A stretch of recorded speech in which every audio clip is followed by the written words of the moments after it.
రాజులు ఇర్మియా గ్రంథం దిగండి ఒకసారి.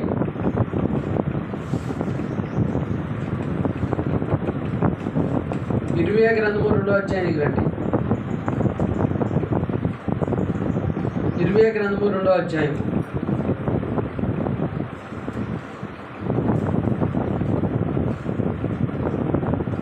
ఇర్మియా గ్రంథము 2వ అధ్యాయం.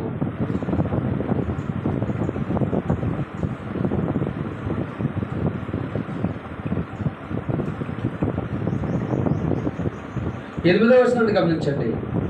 యెహోవా ఎక్కడ ఉన్నాడని యాజకులు అడగరు. యెహోవా ఎక్కడ ఉన్నాడని ఎవరు అడగరంట? యాజకులు. యాజకులు అంటే ఎవరండి? యాజకులు అనగా ఎవరు?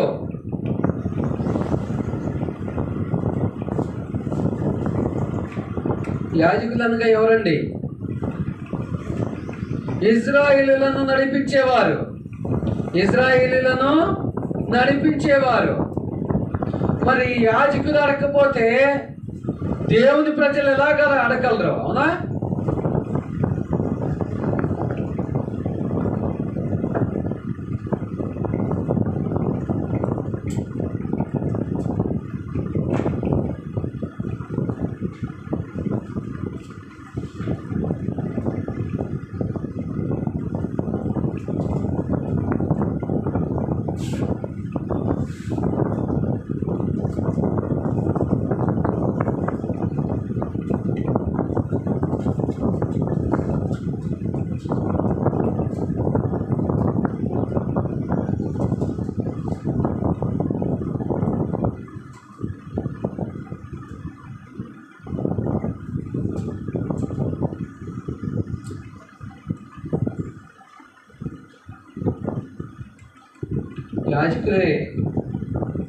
యాజకులే అడగకపోతే మరి జనులు ఎలాగా అడుగుతారండి?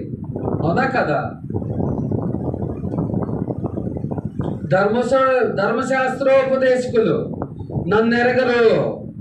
ధర్మశాస్త్రోపదేశకులు అంటే దేవుని గ్రంథాన్ని, దేవుని నిబంధనను వివరించేవారు, బోధించేవారు. ఆయనను ఎరగరు. అంటే బోధించే వాళ్ళు ఆయనను ఎరగకపోతే అనుసరించే వాళ్ళు ఆయనను ఎలాగ ఎరుగుతారు? అవునా? బోధించే వాళ్ళే ఆయనను ఎరగపోతే అనుసరించే వాళ్ళు ఎలాగ ఎరుగుతారు? కాబట్టి అంటే ఇప్పుడు చాలామంది బోధకులు వాళ్ళు బోధించే సమయంలో చాలా నీతులు చెప్తారు, కానీ అనుసరించే సమయంలో అనుసరించడం. తమ కుటుంబంలో ఉండి తమ కుమారులు, తమ కుమార్తెలే దేవుని మార్గాన్ని గురించి సరైన అవగాహన కలిగి ఉండరు. కాబట్టి వాళ్ళ కుమారులు కానీ వాళ్ళ కుమార్తెలు కానీ సరైన అవగాహన కలిగి ఉండాలంటే ముందుగా వాళ్ళ కుటుంబ యజమాని ఏం చేయాలి? ఆయనను బోధిస్తూ పాటించాలి. కానీ ఇక్కడ ఇశ్రాయేలులకు ధర్మశాస్త్రాన్ని బోధించే వీళ్ళు ఏం చేస్తున్నారు? వాళ్ళే సరిగ్గా దాన్ని గైకొట్టలేదు. వాళ్ళే దేవుని ఎరగట్లేదు. దేవుని ఎరగట్లేదంటే అర్థమైందండి.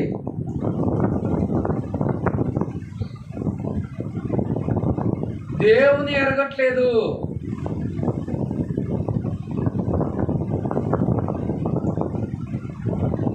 ఎరగని స్థితి అంటే దేవునికి దూరంగా జరగటం, దూరంగా వెళ్ళటం, దేవుని చిత్తానికి భిన్నంగా ప్రవర్తించటం,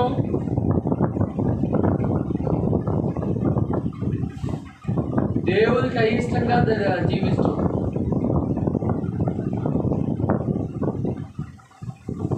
ఇదేనా దేవుని ఎరగకుండా ఉండటం అంటే? కాబట్టి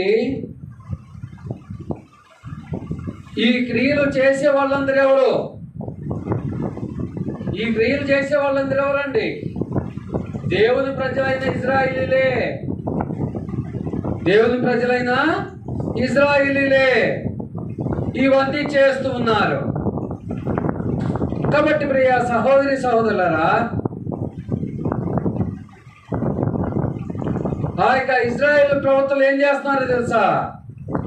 దేవుని పేరట కాకుండా దేవునికి విరోధమైన వారి పేరట ప్రవచిస్తూ ఉన్నారంట. దేవుని పేరట కాకుండా ఇజ్రాయేల్ ప్రవక్తలు ఎవరి పేరట ప్రవచిస్తున్నారు? దేవుని పేరట కాకుండా.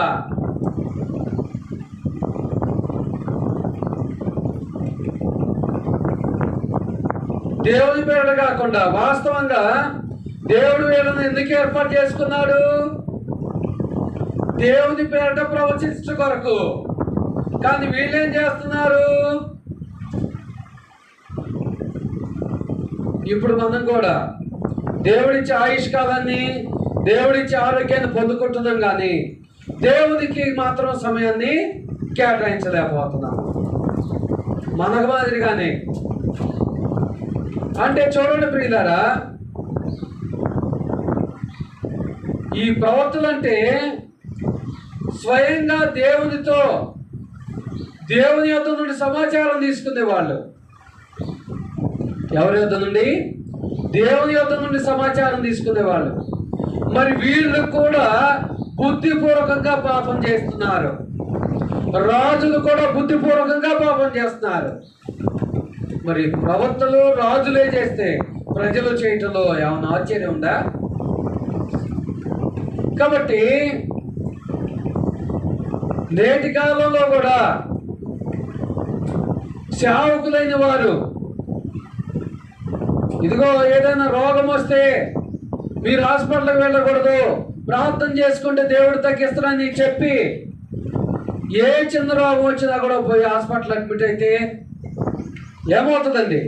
చెప్పేది ఒకటి, చేసేది ఒకటి.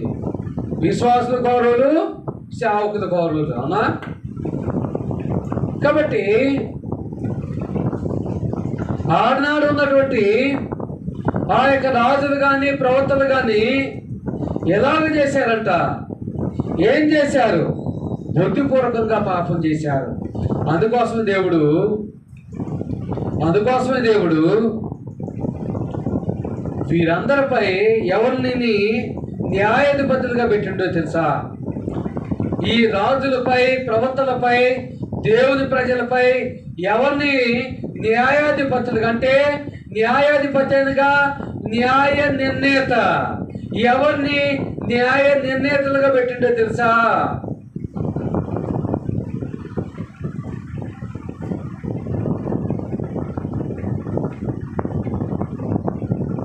ఎవరిని? ఎలాగో తెలుసా? ఇజ్రాయేలు యొక్క ప్రవక్తలు కానీ, రాజులు కానీ, ప్రజలు కానీ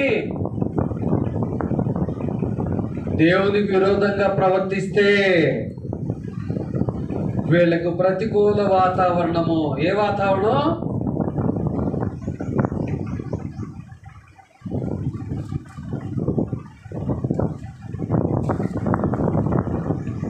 ఏ వాతావరణం అండి?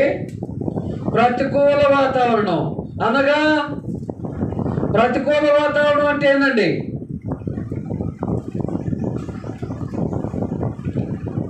మంచి ఎండాకాలంలో వర్షాలు పట్టము, అవునా? ఇంకా వర్షాలు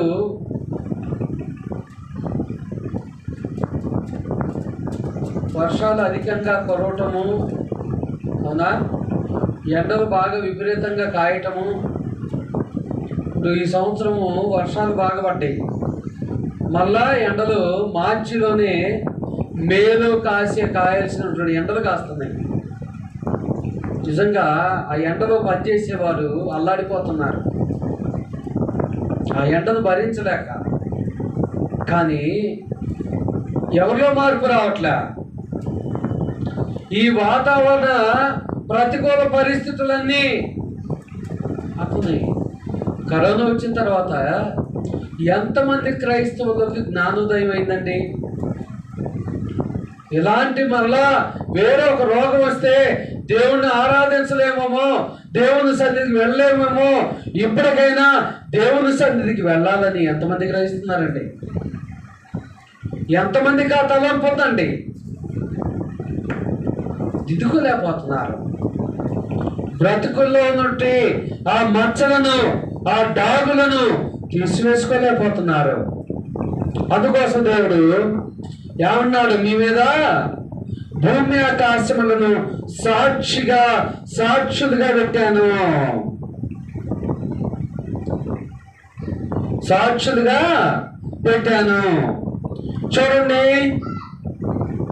12వ ఆకాశమా దీన్ని బట్టి విస్మయపడము, కంపించము, భక్తిగా పాడే పొమ్ము, ఇదే యెహోవా వాక్కు.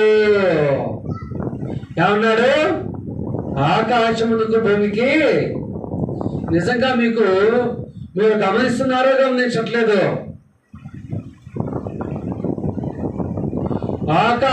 భూమి ఆకాశములు పంచభూతములు దేవుడు ఎలాగూ చెబితే అలాగూ చేస్తున్నాయా లేవా? పోయిన వారంలోనే 2 రోజులు వాతావరణం ఎలాగో చల్లగా ఉందండి. మనకు కొద్దిగా చల్లగా ఉంది. మన ప్రక్కన తెలంగాణలో భారీ వర్షాలు, వడగండ్ల వర్షాలు కురిసినాయి. అదే రీతిగా మన రాష్ట్రంలోనే కడపలో ఆ యొక్క మరటి తోటలు మొత్తం కూడా పడిపోయినాయి, నేల కురిగినాయి. ఎందుకో తెలుసా? వర్షము అలాగూ కురిసింది. ఎందుకు ఇక ప్రకృతి వైపరీత్యాలు వస్తున్నాయి? ఎందుకు వస్తున్నాయండి? దేవుని చిత్తాన్ని జరిగించాల్సిన నీవు నేను ఆయన చిత్తమును జరిగించట్లో నిర్లక్ష్యపు వైఖరిని కలిగి ఉండటం వల్ల, అనగా బుద్ధిపూర్వకంగా పాపం చేయటం వల్ల,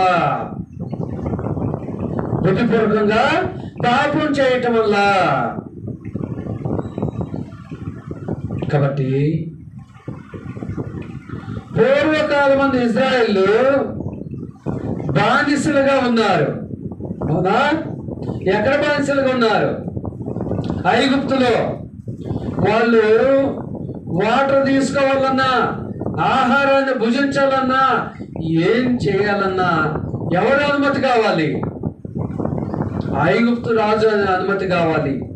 ఆయన నియమించినటువంటి అధికారుల అనుమతి కావాలి. మరి ఇప్పుడు ఆ పరిస్థితి లేదే, అవునా కదా? ఇప్పుడు ఆ పరిస్థితి అన్నీ మనకు లేదు.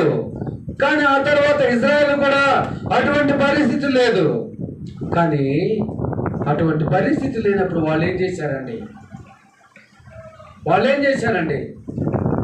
దాన్ని అడ్వాంటేజ్గా తీసుకున్నారు. దాన్ని ఎలాగ తీసుకున్నారు? అడ్వాంటేజ్గా తీసుకున్నారు. కాబట్టి ఈ టైంలో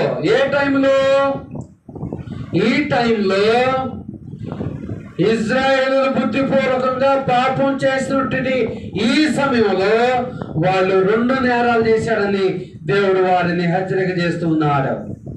ఎన్ని నేరాలు? 2 నేరాలు చేశాడంట.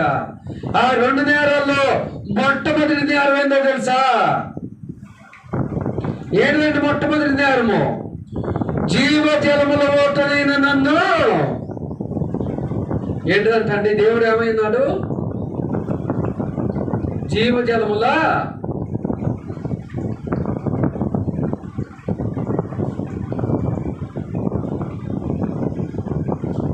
మీరు ఎప్పుడన్నా ఆ యొక్క ఏరు దగ్గరకు వెళితే ఏటికి కొంత దూరంలో నీటి చెలవులని ఉంటాయండి. నీటి చెలవులు తెస్తూ ఉంటారు. ఎందుకంటే ఆ యొక్క ఏర్లు అంత నీరున్నా కూడా మనం తాగలేము, తాగకూడదు. ఆ ఏటికి కొద్దిగా దూరంలో ఒక 2 అడుగులు 3 అడుగుల దూరంలో ఆ యొక్క నీరు చెలవులు అంటారు దాన్ని. ఆ చెలవు తీసినప్పుడు ఏమొస్తాయండి? నీరు ఉబుకుతూ ఉంటాయి, అవునా కదా? ఫస్ట్ వచ్చిన నీరుని చిమ్ముతారు పైకి, ఆ తర్వాత ఫ్రెష్ వాటర్ వస్తుంది. ఆ వాటర్ అలాగూ నీవు ఎన్ని వేల లీటర్లు పట్టుకున్నా కూడా ఆ వాటర్ ఇంకిపోతాయా? ఇంకిపోవు. అది ఏ కాలమైనా సరే. అంటే ఇది భౌతికంగా. ఆత్మీయంగా చూస్తే యాకోబు బావి అంత దేవుడే ఉన్నాడండి. యేసుక్రీస్తు ఏమన్నాడు సమరయ స్త్రీతో? సమరయ స్త్రీతో ఏమన్నాడు జ్ఞాపకం ఉన్నాయా మీకు? నేను ఇచ్చి నీరు తాగితే నువ్వెప్పుడు తప్పికొన్నావు అంటే ఆమె అనుకుందంటే ఇదేదో బాగుంది, నేను ప్రతిరోజు బావి దగ్గరకు వచ్చి నీళ్లు మోసుకోకుండా ఏనిచ్చే నీరు తాగితే ఎప్పుడు దాహం కావద్దంటున్నాడు. అయ్యా నాకు ఒక బిందువు అన్నట్టుగా అందాము. కానీ ఆయన ఏమన్నాడు? ఆయన అన్నమాట ఆత్మీయంగా అన్నది, ఆత్మీయంగా అన్నాడు. ఏదైతే ఈ రీతిగా ఆయనను అనుసరించి మరణ వరకు మనం నమ్మకంగా జీవిస్తే ఎలాగొట్టువంట ఎప్పటికి మనము సంతోషంగా ఉంటాము. ఆ యొక్క ధనవంతుడు ఏమన్నాడు లాజరుతో? అబ్రహాముతో ఏమన్నాడు? అయ్యా అతను ఇక పేద లాజరు వేలి కొన్నతో ఆ నీటిని నా నాలుక మీద వేయించాయా, ఒక్క డ్రాప్ అయినా అన్నడా లేదా? కాబట్టి అదే మరణ వరకు దేవునికి నమ్మకంగా జీవిస్తే, అదే బుద్ధిపూర్వకంగా పాపం చేయకుండా ఉంటే, కాబట్టి ఇప్పుడు సహోదరి సోదరులారా, జీవ జలముల ఓటునైన నన్ను విడిచి ఉన్నారు. ఎవరు? ఇశ్రాయేలీలు. మరి ఇప్పుడు మనం అండి, మనం ఇంకా అంతకంటే దారుణంగా ఉన్నామా లేదా? అంతకంటే దారుణంగా ఉన్నామా లేదా? కాబట్టి ప్రియ సహోదరి సోదరులారా, ఆలోచన చేసుకోండి. ఆలోచన చేసుకోండి. రెండవదిగా వాళ్ళు చేసుడు నేరం ఏందో తెలుసా?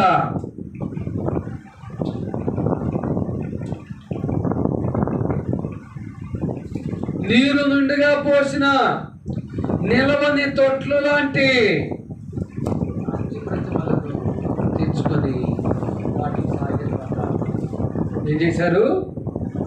ఉదాహరణకు మన దగ్గర ఆ యొక్క మంచినీరు కొండ ఉంటుంది కండి.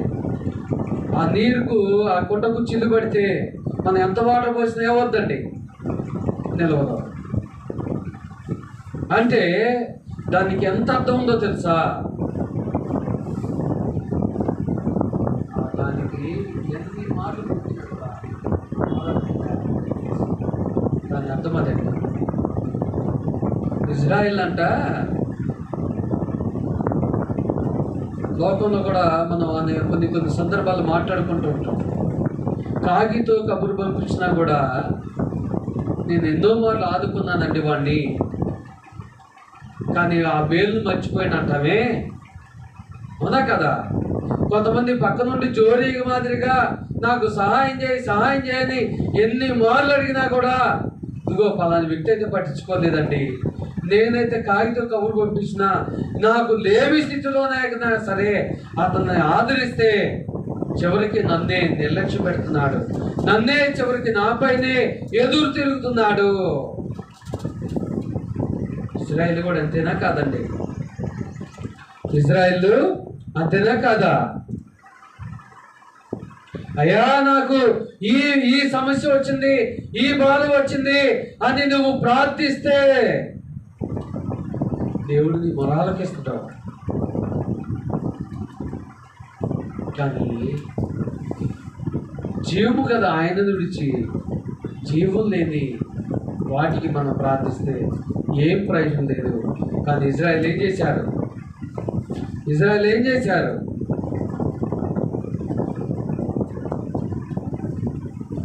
వీటికి సాగిల పడ్డారు. వీటికి అంటే ఎవరికి సాగిలు పడాలి వాస్తవంగా అయితే?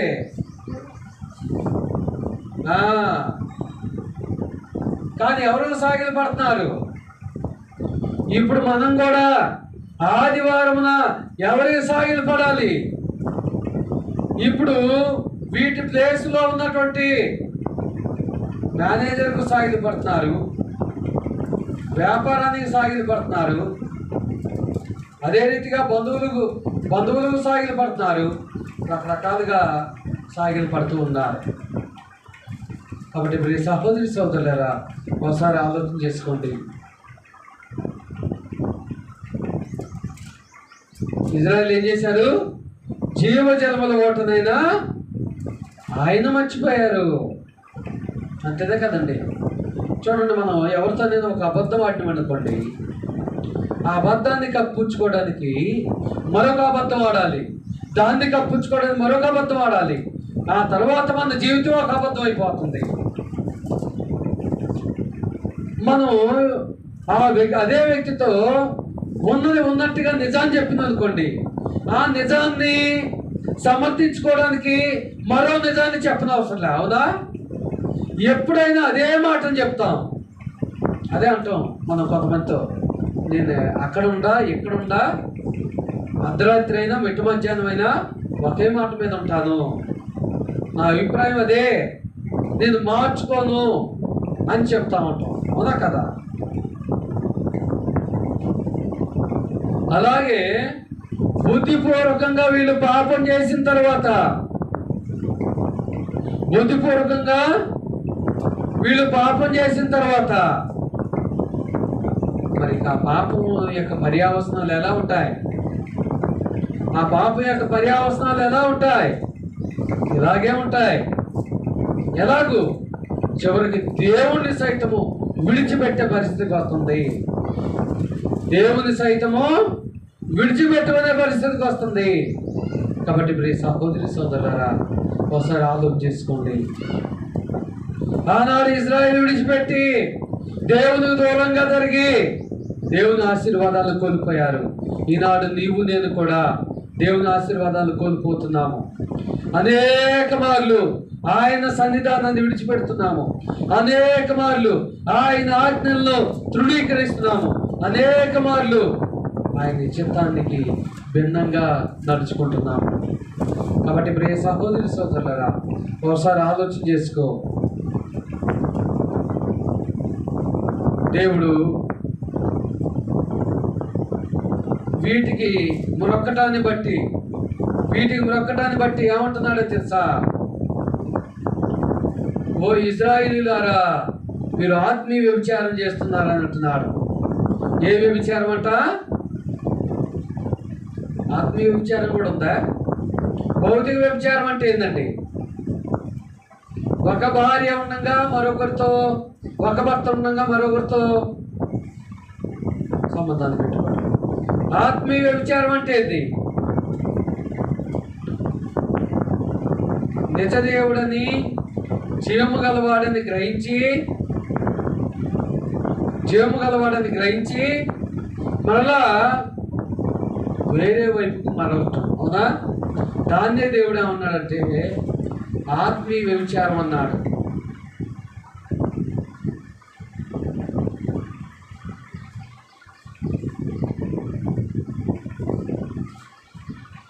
శ్రేష్టము కాని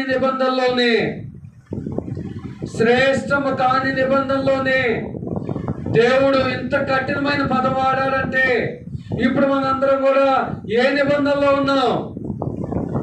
మరి శ్రేష్టమైన నిబంధనలో ఇంకా ఎంత కఠినమైన పదం వాడాలో అర్థం చేసుకోండి. కాబట్టి ప్రియ సహోదరి సోదరులారా, దేవుడు ఈనాడు నిన్ను నన్ను కూడా ఏమంటున్నాడు? ఆత్మీయ వ్యభిచారం అంటున్నాడు. ఎప్పుడు? ఆయన చిత్తాన్ని జరిగించినప్పుడు. అసలు వ్యభిచారం ఎవరు చేస్తారండి? వ్యభిచారం ఎవరు చేస్తారు? ఆ చేసేవారికి పాపం తెలియక చేస్తారా? మోసపోయి చేస్తారా? అంటే కాదు.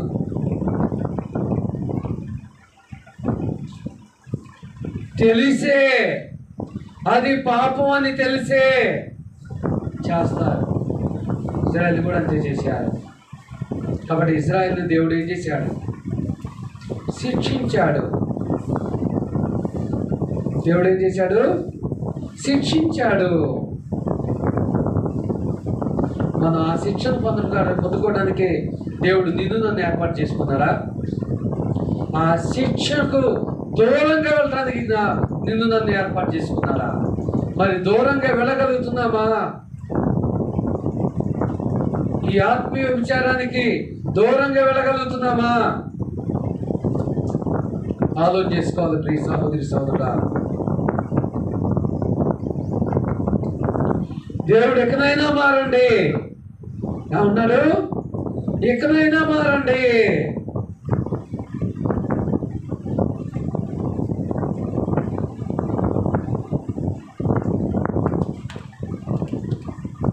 ఇదే 2వ అధ్యాయం 20వ వచనం గమనించండి. ఇదే 2వ అధ్యాయం 20వ వచనము.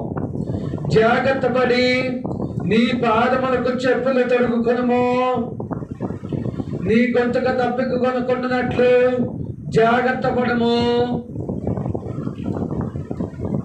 అని నేను చెప్పినను, నీవు ఆ మాట వ్యర్థము వినను. అన్యులను మోహించి వారి వెంబడి పోదునని చెప్పుచున్నావు. అన్యులను మోహించడం అంటే ఏంటంటే అర్థము? అన్యుల కార్యాలు చేయటం అండి. దేవుని చిత్తాన్ని, దేవుని కార్యాలను చేయవలసిన సమయంలో దేవుని కార్యాలు చేయకుండా వేరే ఏ పని చేసినా కూడా దాన్ని దేవుడు అన్నిని కార్యం అంటున్నాడండి. అనగా చేయతగని కార్యము, చేయకూడని కార్యము, అదేనా? కాబట్టి జాగ్రత్త పడి నీ పాదములకు చెప్పులు తొడుగుకొనుము, నీ గొంతుకు తప్పిక కొనుక్కున్నట్లు.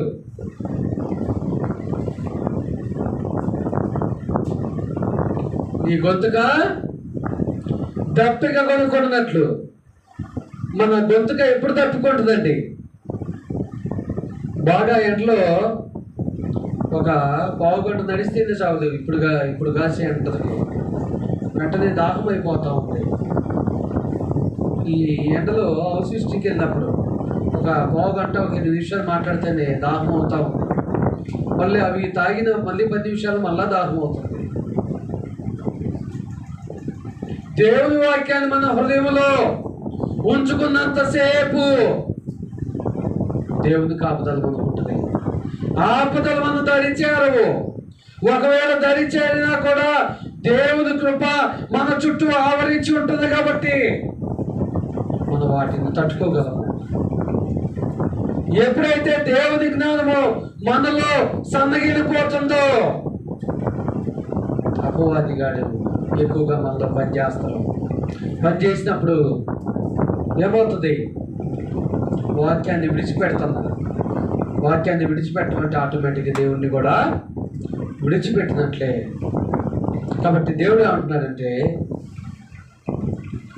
లెక్కలేనన్ని దినాలు నన్ను మర్చిపోయారు మీరు.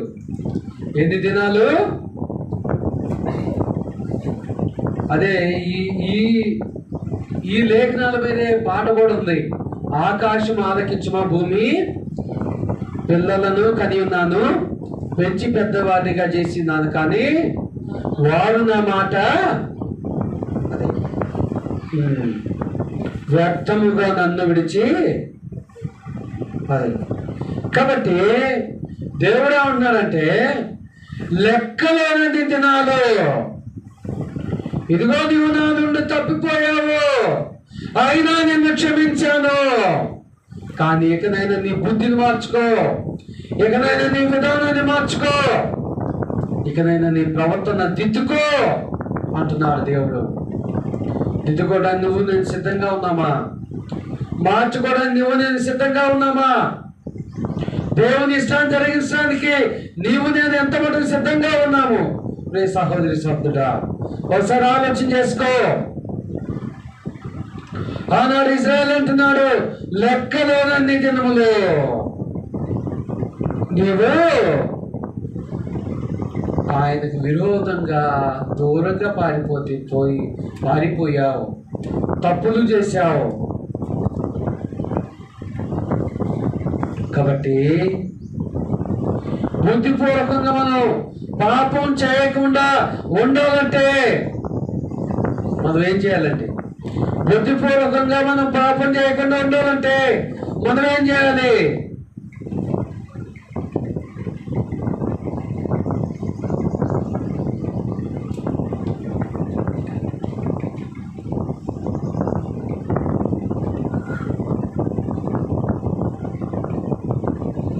దేవుని స్థానంలో మన తల్లిదండ్రులు కానీ, మన భర్తను కానీ, భార్యను కానీ, బిడ్డలను కానీ, స్నేహితులు కానీ, బంధువులు కానీ ఏం చేయకూడదు? దేవుని స్థానంలో వీళ్ళని మనం పెట్టుకోకూడదు, వీళ్ళకి ప్రయారిటీ ఇవ్వకూడదు. అంటే ఈ దేవునికి రావాల్సిన ఘనత విషయంలో, ఈయనకు రావాల్సిన మహిమ విషయంలో, ఈయనకు రావాల్సిన ఆధిక్యత విషయంలో ఈయనకు మాత్రమే చెందాలి, వేరెవరికి చెందకూడదు. అదే నా ఫస్ట్ ప్రియారిటీ. ఎప్పటి వరకు? మరణం వరకు. ఎవరిదే ఉండాలి? ఎవరిదే ఉండాలి? ఆదివారం వస్తుందంటేనే బాగా నాన్ వెజ్ తినేవాళ్ళు ఒక 4 నెలల పాటు తినలేదు. ఆ తర్వాత నాన్ వెజ్ తినే అవకాశం వచ్చింది. అప్పుడు మనం ఎలాగుంటాం? ఎంత ఆసక్తితో ఉంటాం. లేదంటే మనకి ఇష్టమైన పదార్థం ఏదైనా సరే అప్పటి వరకు తినకూడదు, కొన్ని పరిస్థితుల వల్ల తినే అవకాశం వచ్చింది, ఎంత ఆతృతగా ఉంటాం. ఆదివారం వస్తుందంటే దేవుని ఆరాధించాలని ఆతృత, ఆశ అలాగూ నీకు నాకు ఉండాలి. ఉన్నదా మరి? ఉంటుందా నేటి క్రైస్తవ సమాజంలో? ఉంటుందండి నేటి క్రైస్తవ సమాజంలో. మరొకటి ఏంటంటే, నీకు నిజంగా దేవుని భయం అంటే తెలిస్తే, దేవుడు అంటే తెలిస్తే బుద్ధిపూర్వకంగా నువ్వు పాపం చేయడానికి ఇష్టపడవు. ఎందుకో తెలుసా? పాపం చేసిన వాడిని ఆయన ఎంత కఠినంగా శిక్షించాడో ఆ భయము నీలో ఉంటుంది, ఆ వణుకు నీలో ఉంటుంది. కాబట్టి మరి సహోదరి సోదరుడా, క్రొత్త నిబంధనలు కూడా బుద్ధిపూర్వకంగా పాపం చేస్తే పాపం చేసే అవకాశం ఉందని బైబిల్ ద్వారా దేవుడు తెలియజేస్తున్నాడు.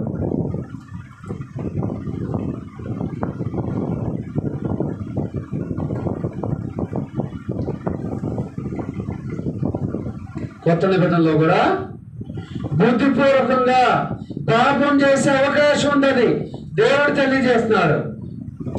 ఎవరు చేశారండి కొత్త నిబంధనలో బుద్ధిపూర్వకంగా పాపం చేసిన వాళ్ళు? ఎవరైనా ఉన్నారా?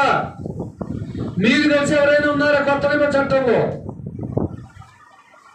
ఎవరున్నారండి? ఎవరు లేరా? ఇస్కరియోతు యూదా ఎవరు? ఏమండి? ఎక్కడ పెరిగారు ఆయన? ఎవరితో కలిసి ఉన్నారు? యేసుక్రీస్తు ప్రభుతో. అవునా? యేసుక్రీస్తుతోనేనా? ఎన్ని సంవత్సరాలు ఉన్నారు? ఎన్ని సంవత్సరాలు ఉన్నారు ఆయన? 3.5 సంవత్సరాలు ఉన్నాడు.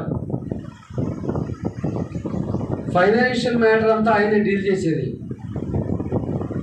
ఆర్థిక వ్యవహారాలన్నీ ఇస్కరియోతు యూదానే. అందుకోసమే డబ్బు ఇచ్చి ఎక్కువ ఉంటుంది. ఆ యొక్క ఆశ కలిగింది. ఇంకా ఇస్కరియోతు యూదా తర్వాత ఇంకా క్రొత్త నిబంధనలో బుద్ధిపూర్వకంగా పాపం చేసిన వాళ్ళు ఇంకా ఎవరైనా ఉన్నారా? ఎవరు? పౌలుతో పాటు వాక్యాన్ని ప్రకటించి విశ్వాసంలో ఎంతో బలంగా ఉన్నటువంటి దేమా ఏం చేశాడు? దేన్ని స్నేహించాడు?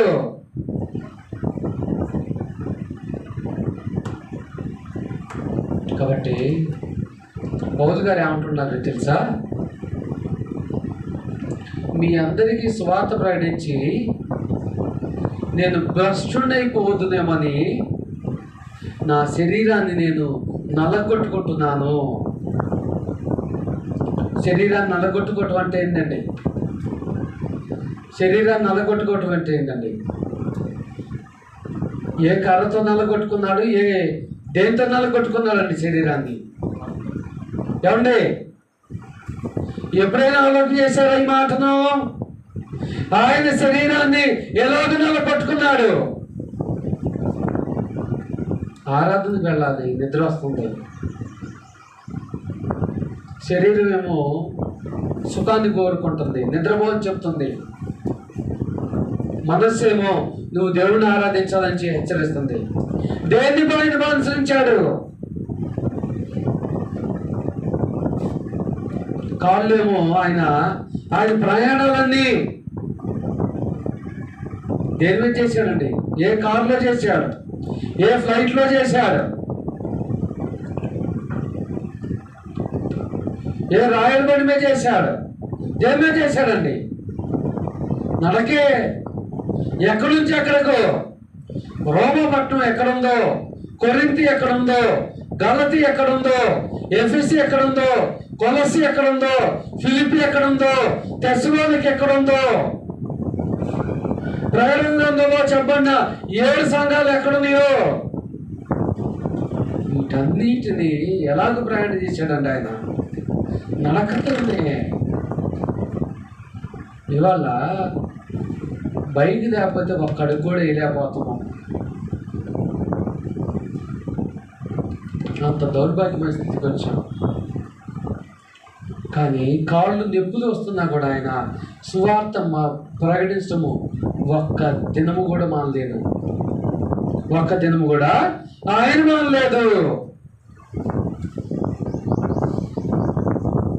అలాగ ఆయన శరీరాన్ని నలగొట్టుకున్నాడు. ఇవాళ నీవు నేను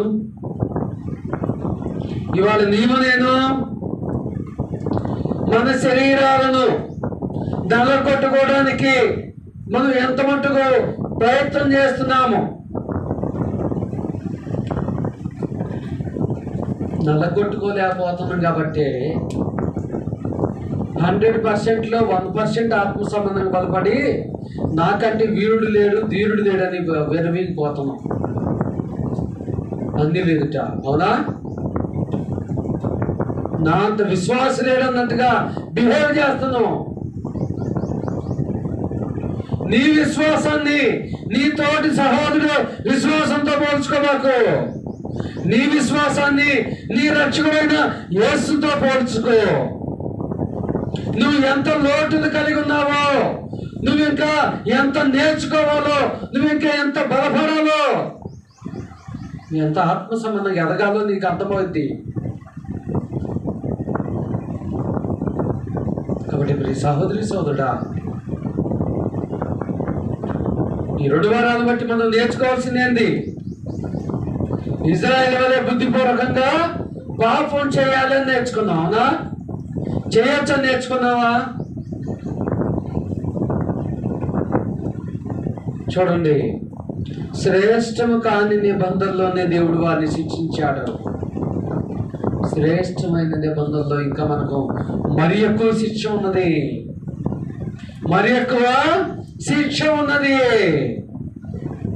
కాబట్టి ప్రియ సహోదరి సోదరులారా, బుద్ధిపూర్వకంగా పాపం చేస్తే అంతిమంగా ఆ పాపం యొక్క పర్యవసానం ఏంటండి? పాపం యొక్క పర్యవసానం ఆత్మీయ